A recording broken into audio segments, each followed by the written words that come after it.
அமமுக மூழ்கும் கப்பல் என்று அதிமுக பொதுச் செயலாளர் எடப்பாடி பழனிசாமி விமர்சித்திருந்த நிலையில் அதற்கு டிடிவி தினகரன் பதிலளித்துள்ளார்.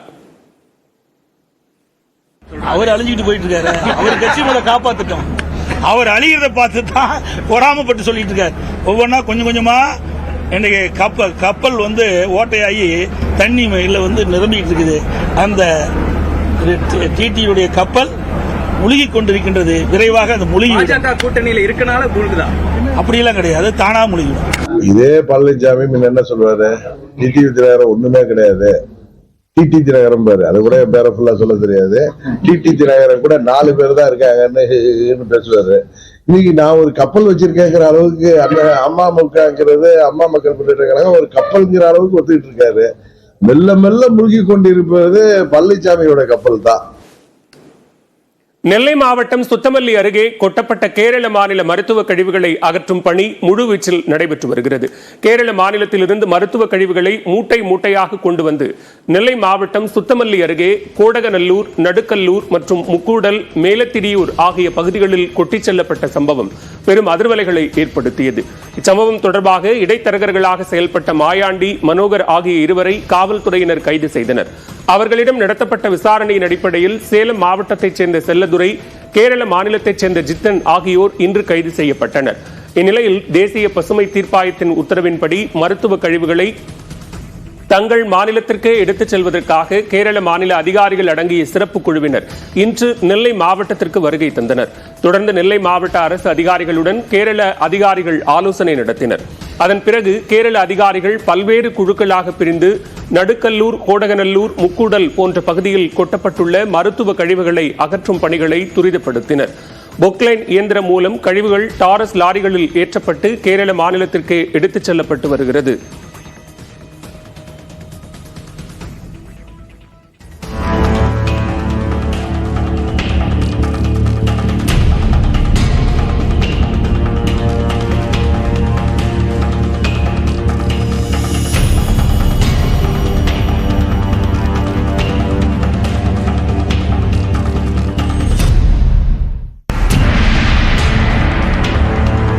கழிவுகள் இங்கிருந்து எடுத்துச் செல்லப்படுவதை மாநில எல்லை வரை சென்று தமிழ்நாடு அதிகாரிகள் கண்காணித்து வருகின்றனர்.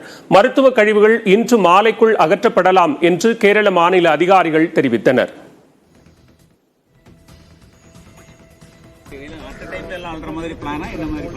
இன்னைக்கு வெஹிக்கிள் 15க்கு மேல இருக்கு, வந்துட்டே இருக்கு. நெல்லை மாவட்டத்தில் கொட்டப்பட்ட மருத்துவ கழிவுகளை கேரளாவுக்கு அனுப்பி வைத்து அது தொடர்பான வீடியோ காட்சிகள் தேசிய பசுமை தீர்ப்பாயத்திடம் அளிக்கப்படும் என்று நெல்லை மாவட்ட ஆட்சியர் கார்த்திகேயன் தெரிவித்துள்ளார். கொண்டாநகரம் பகுதியில் கொட்டப்பட்ட மருத்துவ கழிவுகளை அகற்றும் பணியை ஆய்வு செய்த பின்னர் செய்தியாளர்களை சந்தித்த அவர், கேரளாவிலிருந்து மருத்துவ கழிவுகள் எடுத்து வருவதை தடுக்க கண்காணிப்பு தீவிரப்படுத்தப்படும் என்று உறுதியளித்தார். கேரளாவிலிருந்து சுமார் 50 அலுவலர்கள் கொண்ட ஒரு குழு பணியாளர்கள் எல்லாம் வந்திருக்காங்க. அவங்க எல்லா பகுதியிலும் முகாமிட்டு இந்த மருத்துவ கழிவுகளை முழுமையாக கண்டு எங்கெங்கெல்லாம் இருக்கோ அந்த கழிவுகள் எல்லாம் எங்கெங்கெல்லாம் கொட்டப்பட்டிருக்கோ அது எல்லாத்தையுமே எடுத்துட்டு போறாங்க. மீண்டும் இது போன்ற சம்பவங்கள் நடைபெற தடுக்க எப்படி நடவடிக்கை சார்? இப்போ கன்னியாகுமரியில ஒரு 16 செக் போஸ்ட் இருக்கு, தென்காசியில் 2 செக் போஸ்ட் இருக்கு. அங்க கூடுதல் பாதுகாப்புகள் ஏற்பாடுகள் ஒருங்கிணைந்து, அதே மாதிரி கேரளா சைட்லயும் கூடுதல் பாதுகாப்பு ஏற்பாடுகள் செய்யப்பட்டிருக்கு. அரசிலிருந்து பல்வேறு அறிவுரைகள் வழங்கப்பட்டிருக்கின்றன. தொடர்ச்சியாக இப்ப இந்த ரிப்போர்ட்ஸ் எல்லாம் என்ஜிடியில் சொல்லும்போது அவர்களும் பல்வேறு அறிவுரைகளை வழங்குவார்கள். அதன் அடிப்படையில் தொடர் நடவடிக்கைகள் எடுக்கப்படும். தொடர்ந்து எக்ஸ்பிரஸ் 8 தொகுப்புகளை பார்க்கலாம். திருவண்ணாமலை தீபமலையில் ஆங்காங்கே வழிந்தோடும் சிற்றருவிகளின் மூலிகை தண்ணீரை வெளிநாட்டு சுற்றுலா பயணிகள் ஆர்வத்துடன் பருகினர். அண்ணாமலையார் திருக்கோவிலுக்கு பின்புறம் 2668 அடி உயரத்தில் உள்ள தீபமலையில் கடந்த 1 மற்றும் 2ஆம் தேதிகளில் பெய்த கனமழையால் ஆங்காங்கே பல்வேறு சிற்றருவிகள் உருவாகியுள்ளன. குறிப்பாக கந்தாசிரமம், வழுக்குப்பாறை, குகை நமச்சிவாயர் ஆலயம் அருகே உள்ள சுனைகள் உள்ளிட்ட இடங்களில் அருவி போல தண்ணீர் கொட்டுகிறது. அவ்வாறு வழிந்தோடும் தண்ணீரை மூலிகை தண்ணீராக வெளிநாட்டவர் பருகி வருகின்றனர்.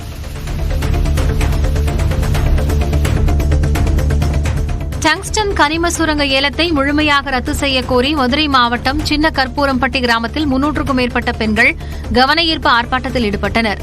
அரிட்டாப்பட்டி, நாயக்கர்பட்டி, வல்லாளப்பட்டி உள்ளிட்ட சுற்றுவட்டார பகுதிகளில் சுமார் 5000 ஏக்கர் பரப்பளவில் டங்ஸ்டன் கனிம சுரங்கம் அமைக்க மத்திய அரசு வேதாந்தாவின் கிளை நிறுவனமான ஹிந்துஸ்தான் ஜிங்க் நிறுவனத்திற்கு ஒப்புதல் வழங்கியதாக கூறப்படுகிறது.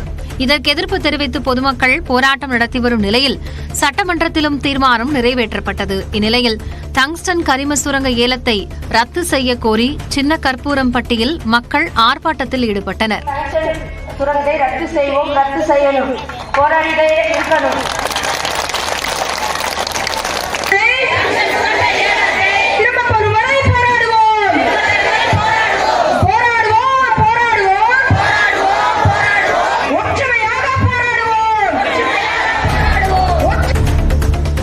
சென்னை அடுத்த போரூரில் பிரபல ராமராஜ் காட்டன் நிறுவனத்தின் புதிய ஷோரூம் திறக்கப்பட்டுள்ளது.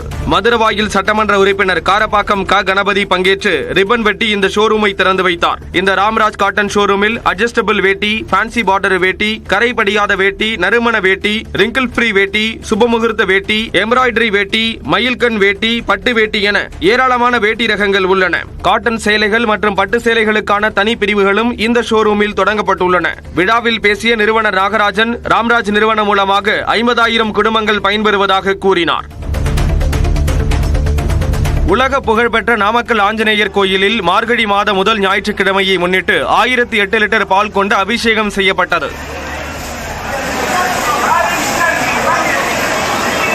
ஸ்ரீ நரசிம்ம சுவாமி கோவில் எதிரே உள்ள இருக்கரம் கூப்பி வணங்கி நிற்கும் 18 அடி ஒற்றைக்கல் ஆஞ்சநேயர் உலக புகழ் பெற்றது. இந்த ஆஞ்சநேயருக்கு அதிகாலை நடை திறக்கப்பட்டதும் வடமாலை சாத்தப்பட்டது.